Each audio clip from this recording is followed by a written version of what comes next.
இப்போது சாட்சி நம்ம ஹெட் குவார்ட்டர்ஸ் மதர் எஸ்தர் இரும்பிலூர் சாட்சி சொல்லுவார்கள். கர்த்தருடைய பரிசுத்த நாமத்துக்கு ஸ்தோத்திரம். ஒன்றுக்கும் தகுதியற்றுதான் அடையாளையும் கூட தேவ சமூகத்திலிருந்து ஒரு சாட்சியாக நிறுத்தின கிருபிக்காய் என்னோடு ஸ்தோத்திரிக்கிறோம். எந்த இதற்கு நான் ஒன்றுக்கும் தகுதியற்றவள், பாத்திரவான் அற்றவள். கிருபியின் தேவன் கிருபியாய் ஆண்டோட வீட்டில் அழைத்து கொண்டு வந்து இதுவரையிலே என்னை கர்த்தருடைய கிருபியாய் பாதுகாத்த அவருடைய கிருபிக்காய் நன்றியோடு ஸ்தோத்திரிக்கிறேன். நான் ஒரு பேர் கிறிஸ்தவ குடும்பத்தில் பிறந்து வளர்க்கப்பட்டதான பிள்ளை. என் தகப்பன் ஒரு பேர் கிறிஸ்தவர்கள் ஆலயத்தில் அவர் ஒரு முதன்மையானவராக இருந்து அவர் இந்த ஆலயத்தில் மணியடிக்கிறவராக, இந்த ஆலயத்தில் பாய் போடுகிறவராக, பாட்டு பாடுகிறவராக இருந்தார். அவர் இந்த ஒழித்து செய்து கொண்டிருக்கிற காலங்களில் என் தகப்பனாருக்கு குழந்தை இல்லாத அந்த அனுபவம் காணப்பட்டது. அவர் திருமணமாகிய எத்தனையோ வருஷங்கள் அவருக்கு குழந்தை இல்லை, குழந்தை பாக்கியம் இல்லாததான் அவருக்கும் கூட கத்தர் இது எங்களுடைய தகப்பனாரை அவரை கத்தர் சந்தித்தார். அவரையும் கூட இந்த மகிமையான இந்த அனுபவத்தில் அவரையும் கூட கத்தர் கொண்டு வந்தார். அவருக்கு எங்கள் தாயாருக்கு குழந்தை இல்லாதனால என் தாயாரை அதிகமாக அடிப்பார், என் தாயாரை அதிகமாக துக்கப்படுத்துவார். என்றாலும் தாய் பொறுமையோடு சகித்து கொண்டிருக்கும். அவருக்கு திடீரென்று அவரின் தகப்பனாருக்கு இடுப்பில் ஒரு வலி வந்து அவர் குறுக்கு அவருடைய இடுப்பு நிமிரவே முடியவில்லை. இடுப்பு நிமிர முடியாமல் அப்படி குனிந்து கொண்டே நடப்பார். ஒருவேளை அவருக்கு செய்ய முடியாது. அவர் எத்தனையோ ஆஸ்பத்திரி மதுரையில் இந்த கவர்மெண்ட் ஆஸ்பத்திரி அந்த காலங்களில் ஆங்கிலேயர் நடத்தின அந்த ஆஸ்பத்திரிக்கு போய் எத்தனையோ ட்ரீட்மெண்ட் எடுத்தார். அவர் சொல்லிவிட்டார், உனக்கு ஒரு வியாதியும் இல்லை, நீ வீட்டுக்கு போகலாம் என்று சொல்லிவிட்டார்கள். அப்பொழுது என் தகப்பனார் கவலையோடு சொன்னார், எனக்கு மனைவி இருக்கு, எனக்கு பிள்ளைகள் இல்லை, எனக்கு வேலை செய்யணும், உங்கள் குடும்பத்தை நான் காப்பாற்றணும், இங்கே கிருபையாக எனக்கு ஒரு சுகத்தை கட்டிடுங்க, ஒரு வைத்தியம் பண்ணுங்கள்னு சொன்னார். அவர்கள் சொன்னார்கள், நாங்கள் உன்னை டெஸ்ட் பண்ணி பார்த்தோம், ஒரு வியாதியும் இல்லை, நீ வீட்டுக்கு போகலாம் என்று சொன்னார். என் தகப்பனார் அழுது கொண்டே வீட்டுக்கு வந்தார். அழுது கொண்டே வந்து வீட்டிலேருந்து இருக்கும் பொழுது அப்பொழுது தான் எங்களோட இந்த பரலட்சியில் அப்பொழுதுதான் கர்த்தருடைய சபை தொடங்கி இருக்குது. அந்த ஆதி காலத்தில் தொடங்கின அந்த சபையில் பரிசுத்தவான்கள் எங்களோட ஊரில் வந்து ஒரு ஓப்பன் இயர் மீட்டிங் வைத்தார்கள். அந்த ஓப்பன் இயர் மீட்டிங் பாஸ்டர் தாசன் வந்திருந்தார், பாஸ்டர் முத்தையா வந்திருந்தார்கள். அவர்கள் வந்து வெளிப்பிரசங்கம் பண்ணி ஜனங்களுக்காக சுவிசேஷத்தை அறிவித்து கொண்டிருந்த பொழுது என் தகப்பனாரும் கூட அவர்கள் கூட போய் இந்த கூட்டத்தில் வசனத்தை கேட்டு கொண்டிருந்தார். வசனத்தை கேட்டு ஆண்டவருக்கு தன்னை ஒப்பு கொடுத்தார். அப்பொழுது அவர்கள் சொன்னார்கள், உங்களுக்கு என்ன வியாதி இருந்தாலும் உங்களுக்கு குணமாகும், டாக்டரால் கைவிடப்பட்ட என்ன வியாதி இருந்தாலும் உங்களுக்கு சுகம் கிடைக்கும், நீங்கள் ஆண்டவரை நம்புங்கள், ஆண்டவரை விசுவாசியுங்கள் என்று அவர்களுக்கு சொன்ன பொழுது தகப்பனவருக்கு ஒரு சந்தோஷம் வந்தது, அவர் உற்சாகம் வந்தது.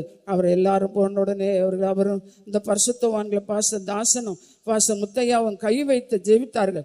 ஆதி நாட்களில் பேதுரு ஜெபித்த பொழுது வியாதேஸ்வரர் சோமனது போல அற்புதம் செய்தார். அவருடைய இருப்பு நிமிரக்கூடாத அந்த இடுப்பை குறுக்கே அவர் நிமிர்த்தி விட்டார். அவருடைய இருப்பை பலப்படுத்தி அவரை பரிசுத்தவான்களுக்கு நன்றி சொல்லி அவரிடத்தில் ஆலோசனை கேட்டார். அப்பொழுது அவர்களை தொடர்ந்து இந்த கூட்டத்துக்கு வாருங்கள், எங்களுக்கு பிள்ளை இல்லையா, எங்களுக்கு பிள்ளை வேணுமே என்று கேட்டால் தொடர்ந்து தேவசமத்துக்கு வாருங்கள், உங்களுக்கு ஆசீர்வாதத்தை கர்த்தர் தருவார் என்று பரிசுத்தவான்கள் சொன்னார்கள். அதன்படி தொடர்ந்து சுகத்தை பெற்றுக்கொண்ட தகப்பனார் தொடர்ந்து தேவசமத்துக்கு வந்தார். அவர் தேவசமத்துக்கு வந்து தேவனுடைய ஆசீர்வாதங்களையும் கூட அவர் பெற்றுக்கொண்டார். தகப்பனாருக்கு பரிசுத்தவான்கள் ஜெபம் பண்ணி 3 குழந்தைகளை கொடுத்தார். 2 ஆண் பிள்ளைகள். முதல் பிறந்த அண்ணனை இறந்து போயிட்டான், 2வது பிறந்த அண்ணனை இறந்து விட்டான், 3வது ஒரு சகோதரனை தந்தார். திருமாவா 4வது ஒரு சகோதரியை கர்த்தர் கொடுத்தார். அந்த சகோதரிக்கு 2 கால் ஊனமான இருந்தது.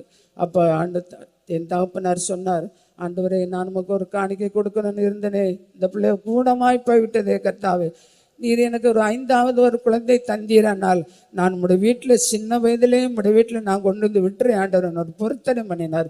கர்த்தரிடத்தில் அவர் பொருத்தனை பண்ணின உடனே என் தகப்பனாருக்கு நான் 5வது குழந்தையாக பிறந்தேன். 5வது குழந்தையாக பிறந்து என்னையும் என்ற எனக்கு அடுத்தது ஒரு தங்கச்சி உண்டு. நாங்கள் 2 பேரும் ஒரு ஹாஸ்டலில் படிக்க நாங்கள் 2 பேரும் போயிருந்தோம்.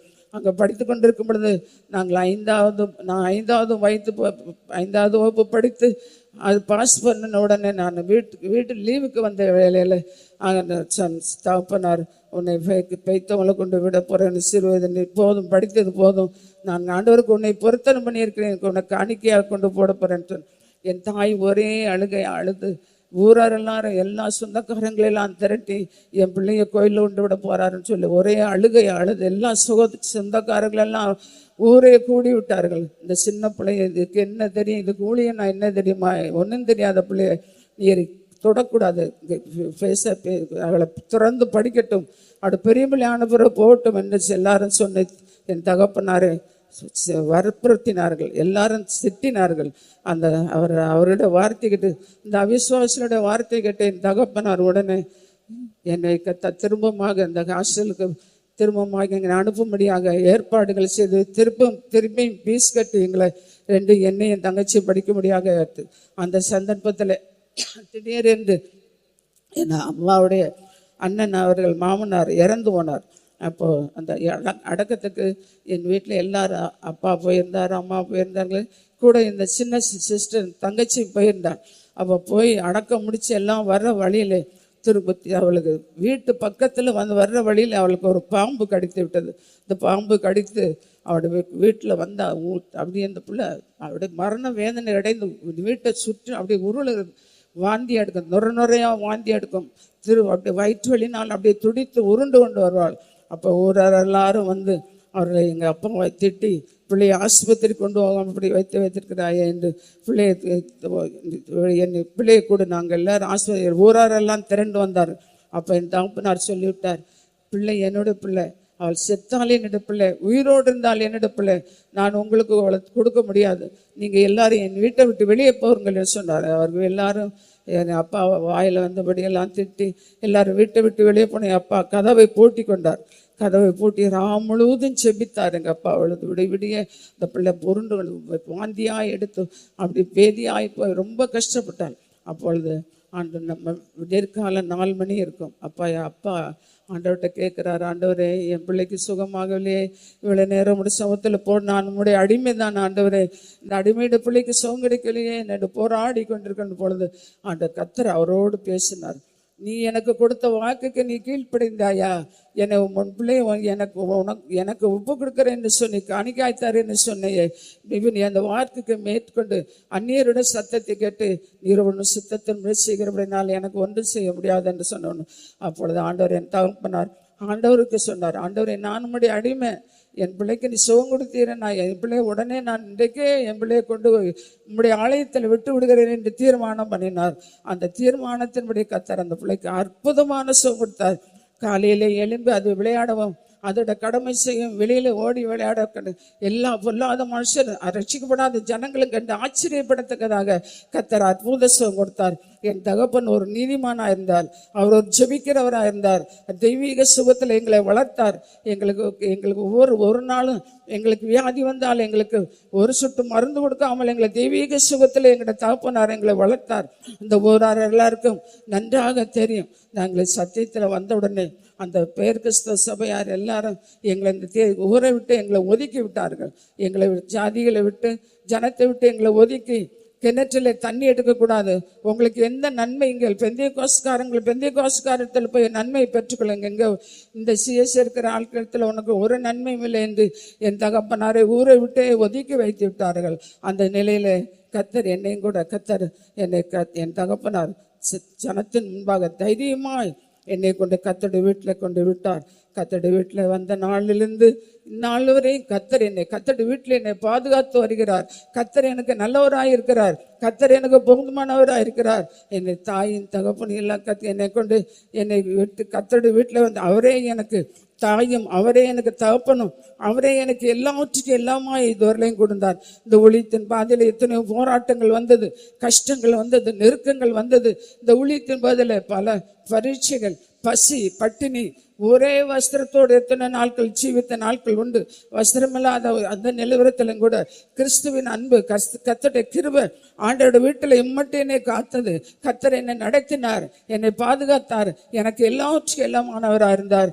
எனக்கு கர்த்தர் என் தகப்பன் அந்த பரிசுத்த பாதையிலே, இந்த விசுவாச பாதையிலே எங்களை நடத்தி வந்து எங்களுடைய தகப்பன் எங்களுக்கு நல்ல ஒரு வழியை காட்டி தந்து இந்த மகிமையான ஊழியத்துக்கு என்னையும் கூட கொண்டு வந்து இதுவரையிலையும் காத்தார். தகுதியற்றதான என்னையும் கூட சிறியவனை புழுதியிலிருந்து உயர்த்தி எளியவனை குப்பையிலிருந்து உயர்த்துகிற கர்த்தர், ராஜாக்களோடும் பிரபுக்களோடு உட்கார வைத்திருக்கிற கர்த்தர், அடியாளையும் கூட கர்த்தர் இந்த மேன்மையான சத்தியத்தில் கொண்டு வந்து கர்த்தருடைய வீட்டில் கொண்டு வந்து இதுவரையிலையும் பாதுகாத்தோட பெரிதான இரக்கத்துக்காய் கிருபைக்காய் நன்றியோடு ஸ்தோத்திரிக்கிறோம்.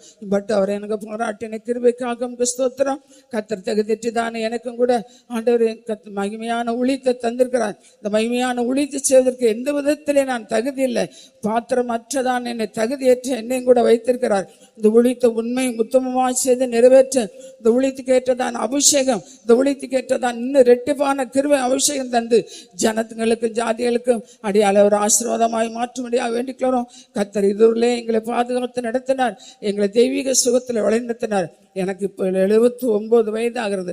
அந்த சிறு வயதிலிருந்தே எங்களை தகப்பன் எங்களை விசுவாசத்தில் ஒரு சொட்டு மருந்து இல்லாமல் இதுவரை 79வது வயது வரை ஒரு சொட்டு மருந்து இல்லாமல் எங்களை பாதுகாத்து எங்களை இதுவரையிலே நடத்துகிறார். தெய்வீக சுகத்தில் எங்களை வளர்த்ததான தேவன், நாங்களும் கூட இந்த இதுவரையிலையும் தெய்வீக சுகத்தில் வளர்த்த கிருபையாய் பாதுகாத்த என் ஆண்டவர் இன்னும் தொடர்ந்து என்னை கொண்டு என்னில் ஆரம்பித்ததான் அந்த நற்கிரியை முடித்து அந்த அக்கறை நாட்டிலே ஆண்டவர் பரம கானானுக்குள்ளே ஆண்டவர் சீயோனிலே கொண்டு சேர்க்கும்படியாக நீங்கள் எல்லாரும் எனக்காக ஜெபிக்கும்படியாக, தொடர்ந்து எனக்காக இந்த ஊழியத்துக்காக ஜெபிக்கும்படியாக கேட்டு என்ற சாட்சி அமர்த்துக்கிறேன். கர்த்தருடைய நாமத்துக்கு ஸ்தோத்திரம்.